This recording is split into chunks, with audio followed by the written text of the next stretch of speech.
Okay, so yesterday we learned about how there are tzaddikim who pass away before their time because of Hashem's desire for Mesiras Nefesh. Hashem's desire for their Mesiras Nefesh is not something different to Hashem's desire to have a home in this world. There's something about Mesiras Nefesh that achieves this goal in a way that surpasses Torah study with a community. We teach Torah to a great community, but there's something greater about Mesiras Nefesh in regards to the impact that it has in this world that even surpasses learning Torah with a community. As we learned yesterday, it's not necessarily only about a community, it's also about a Beis Yosef, about someone who taught Torah to multitudes of Jews forever, for all generations. Beis Yosef wrote the Code of Jewish Law, and his work is critical to understanding the Torah. And everyone has to study the teachings of the Beis Yosef. And yet, the Malach who taught the Beis Yosef Torah said to him that he was going to merit to die for the sake of Hashem. And instead of dying for the sake of Hashem, he lost that merit, and instead he's going to write the Code of Jewish Law. Now, if we were to measure these two merits against each other, which one would we think is bigger? We would naturally think it's a much bigger merit to teach Torah for all generations than to die for the sake of Hashem's name. If we were to measure the impact, right? We say this is a far greater impact. If we were to measure what achieves Hashem's goal more, we would for sure say writing the Code of Jewish Law. That's because we're looking with there was a tzaddik who he was once challenged by one of his followers. He said, "How come I don't see anything great about you?" The tzaddik says, "I'm a tapmet gif fil gif. If you use your body to touch, all you can touch is the body. So we can only touch with our body. So we look at, say, the Beis Yosef. Well, many people die before their time. Look at the Beis Yosef, who he is a leader of all the Jewish people forever. You can't compare. But the Malach told the Beis Yosef that he lost that merit. The Beis Yosef felt bad about losing that merit because it's something that is a greater achievement vis-a-vis Hashem's desire to have a home in this world by dying for the sake of Hashem. There's a word Chassidim say, it's based upon a pasuk in Hallel, Yakar Bein Hashem Alav Sachsida. It's usually translated as it's heavy for Hashem, the death of his pious ones. But Chassidim translate this as Yakar, it's precious to Hashem. Hamav, when a Yid is suffering and goals, and he's pushing himself to do the right thing, that's precious by the Eibishter. So ordinarily you think like, okay, it's precious to the Eibishter as long as it doesn't interfere with my mission. As long as I have a job to do and I do my skafi in a personal way, and okay, so I could subdue my inclination to have these various things. But as long as I that doesn't affect how I show up and I do what I need to do. But if it affects how I show up, I shouldn't do a skafi. You wouldn't tell someone, okay, you should abstain from eating cookies before your Torah class if that's going to make your Torah class weaker. Chaim, or have a tea. So that's what I would think before I learned this talk of the Rebbe. I would think like as long as the goal gets accomplished, it doesn't matter how it gets accomplished. It doesn't matter what happens to you personally. And as the analogy that Rebbe says, as a person's question, the analogy yesterday was the guy says, "I'll be the chassid who will hurt himself for the sake of the community. I'll be the guy who doesn't care what happens to himself. Yes, that may cause me to have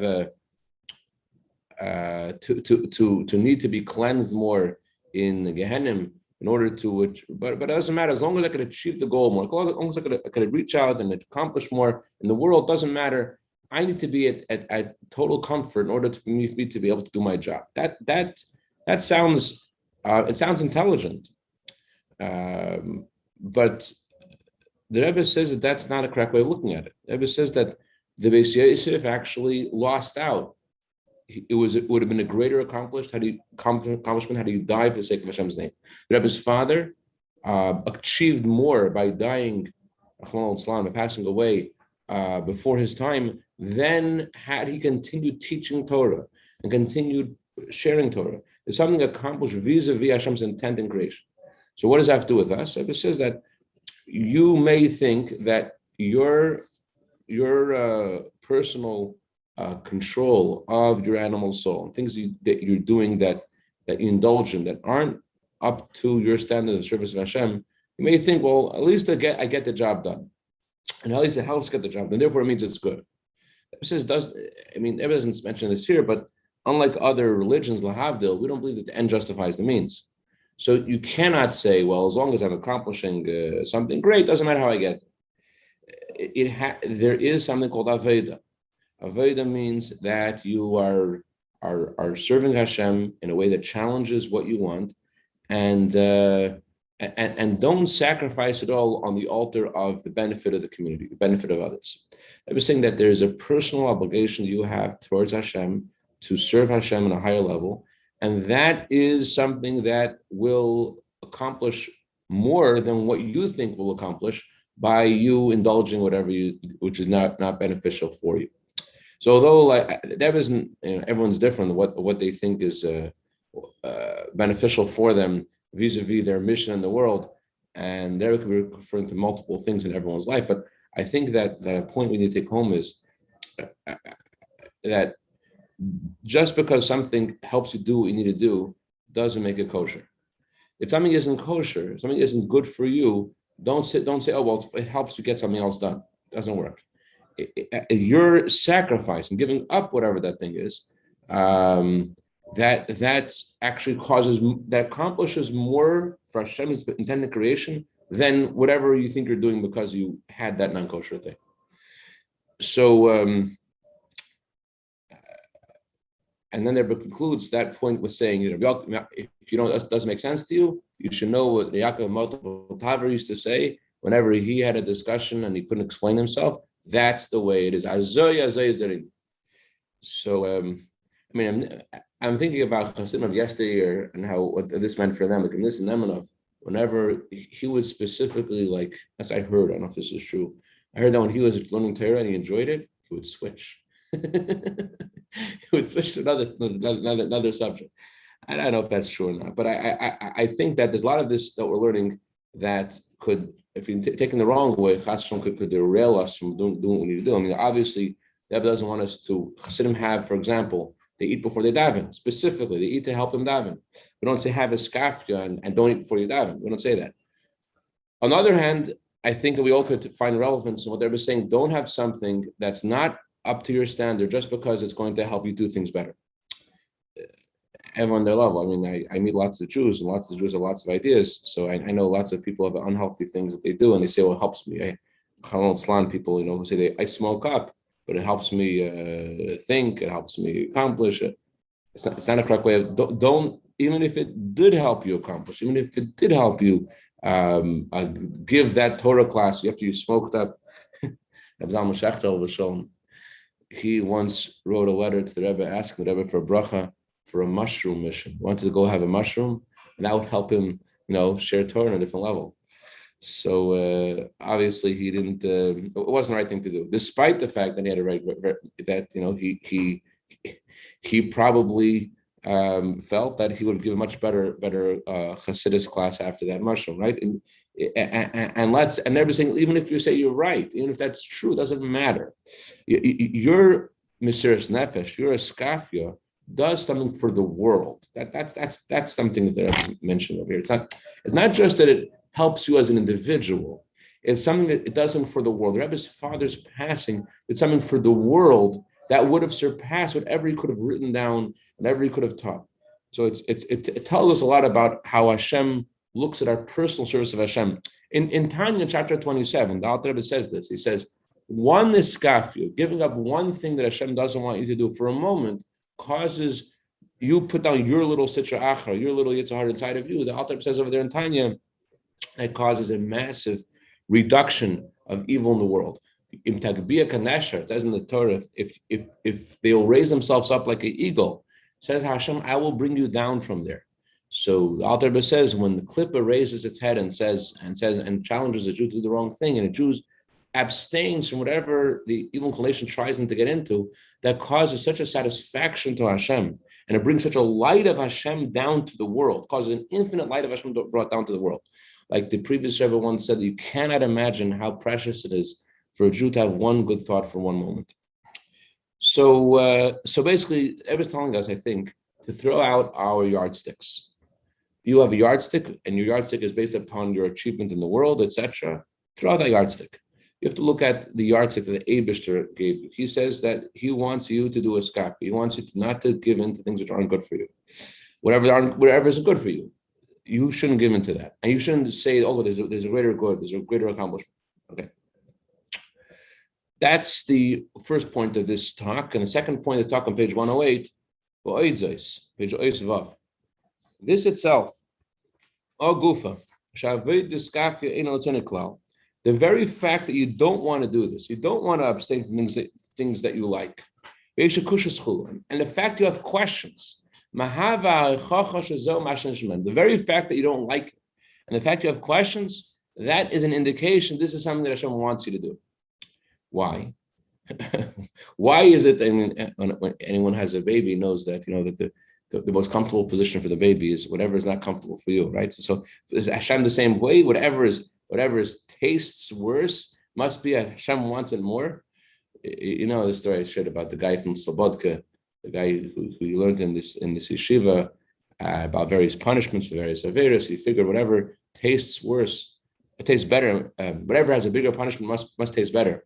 And he went to a candle shop to buy himself a candle made with treifa animal fat, thinking that if this gets the punishment of kares, it must be so delicious. And he makes his bracha shahakolnia bivari with klasa kavana, and he closes himself in a closet to have his treif, and he spits it out. It's just not worth it. So just because it tastes, just because Hashem says it's bad for you, doesn't mean that it tastes good. There are things that Hashem wants us to do that taste good, things Hashem wants us not to do that taste terrible. So but the Rebbe says no. The Rebbe says the fact that you have questions about this, and the fact that that's something you don't want to do, that actually indicates it's something that has a relevance to you. Why? It is true what I said, that not everything Hashem told us to do is tasteless, and not every mitzvah. That's true. However, Hashem's intent to have a home in this world is accomplished through anochas atzmusei. Anochas atzmusei means putting yourself on the side. So the fact that this requires so much of you, it requires you to hard knuckle it so much, that is right. It's part of the script. Hashem's intent and having a home in this lowest realm is achieved by putting ourselves on the side.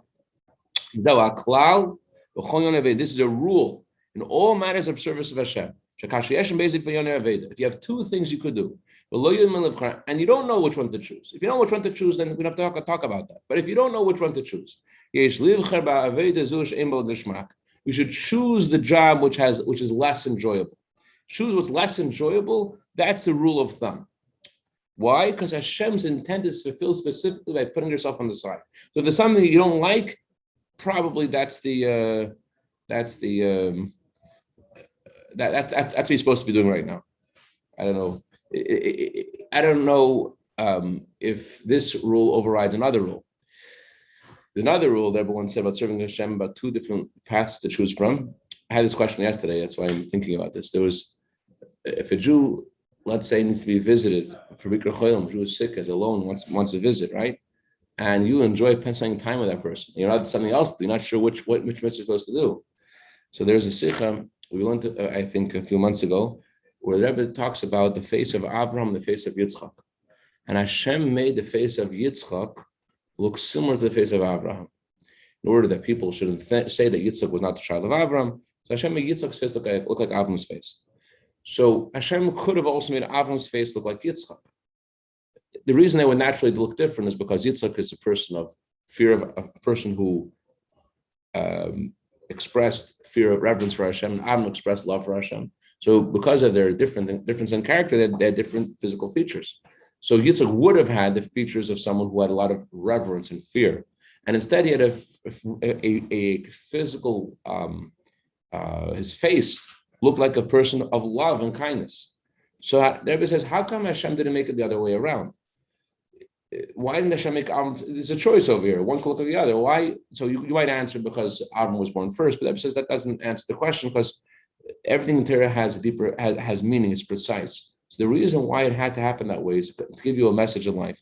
Whenever there is a choice between something which is kind and something which is something of discipline, and you're not sure how to help another person, do they need discipline or do they need kindness? If you don't know which one to choose, which one should you choose? Always choose kindness. You don't know which one. You don't know if your child needs discipline or kindness, always choose kindness. Kindness, rule of thumb. So that's when you're talking about those two choices, kindness or discipline.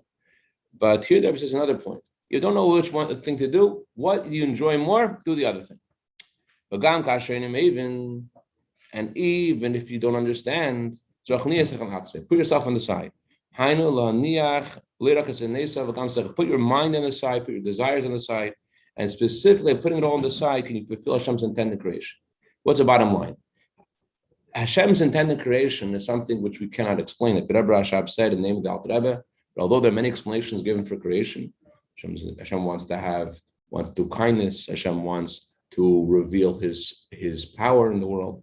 Hashem wants us to know Him. All those reasons, says Rebbe Rashab, Alter Rebbe said, named Alter Rebbe, they don't really satisfy the real reason why Hashem made the world. Those are only reasons explaining the purpose of creation from the vantage point of various places in the spiritual cosmos. If we would go back to God's essence, the only thing you could say is, Avatayves ken kasha. For Hashem's desire, there cannot be a question. You can't ask a question about Hashem's desire. So therefore, because Hashem's desire is beyond our understanding, so it makes sense when you're in a situation and you don't know what to do, and Hashem is telling you do the things you don't enjoy more, do the things you enjoy less. Like, what are the constraints? If I don't know which one to do, let me do the things that at least me enjoy it. No, well, Hashem's desire was to have a home, and you can't explain His desire, and therefore you can't explain why He would want you to do A over B. But that's the rule of thumb. If you don't know what to do, then do the thing that you enjoy less. Okay, so I just want to again underscore one last point. So Rebbe is telling us at this point, yes, that if you don't know what to do, then do the thing that you enjoy less. Fine. But there's another point that I've seen this happen many times. People are, in the name of a skaf, in the name of service of Hashem, they hurt themselves. I don't mean they physically hurt themselves. I mean that they're abstaining too much from things that are actually helping them function. That's not telling you to stop functioning as a person. That's not telling you to do things which challenge your health, obviously. I'm just saying that if it's something that you're doing that's not healthy for you spiritually, don't say that it's good because it accomplishes something else. If something's not good for you spiritually, don't be more firm than Hashem. Hashem wants a home in this world more than you do. So by you putting yourself on the side, doing what Hashem wants, even though you don't like the specific thing, you don't like what Hashem's asking you to do, that achieves more than what you think it achieves. That there's a lot more that you don't see that's being achieved. That's bottom line. Rashest, Nikashas? No? Go ahead. No. You're okay with doing a skafia? They were saying that don't do what's comfortable for you, do what's uncomfortable. You're okay with uncomfortable? I feel like the Gemara is like that. The Gemara is like, it's very interesting. The Gemara says, this is the way it is. But there's a question. And the Gemara gives an answer. Right away, the Gemara has an answer. But how can that be an answer? It seems like in Gemara, the Gemara is uncomfortable with being right, with being like things answered. Like you have to get used to in Gemara that whatever makes sense is wrong. If it makes sense, you're missing something. What was the worst question then if it makes sense? Yeah. So someone serving Hashem, if everything like, it just feels good, are you sure you're doing it right? Are you putting yourself on the side? Again, that's because it's kosher. Just because it tastes good doesn't mean it's treif. Just because it tastes bad doesn't mean it's kosher. It's something I was telling us over here. I was saying to us, don't sacrifice your service of Hashem on the altar of the communal good. Okay, that's the point. What do you want to say? No, that part I get is the part with like the idea of nefesh dying Akev Hashem being like the highest level. It's only the highest level because we're at Galus, right? Dr. Pressman wants to say something. Yeah. Right. And somewhere in Pirkei Avos it says, you should love hard work, and that's really true. I mean, you can study all day long, but you still have to do the hard work of living, or the hard work of studying. It's amazing. By the way, Dr. Bresson, for some reason, your ringer just turned off. I could hear you without any background noise. I know what you just did. Must be from your prayers. I didn't do anything. All right. All right. Hard work.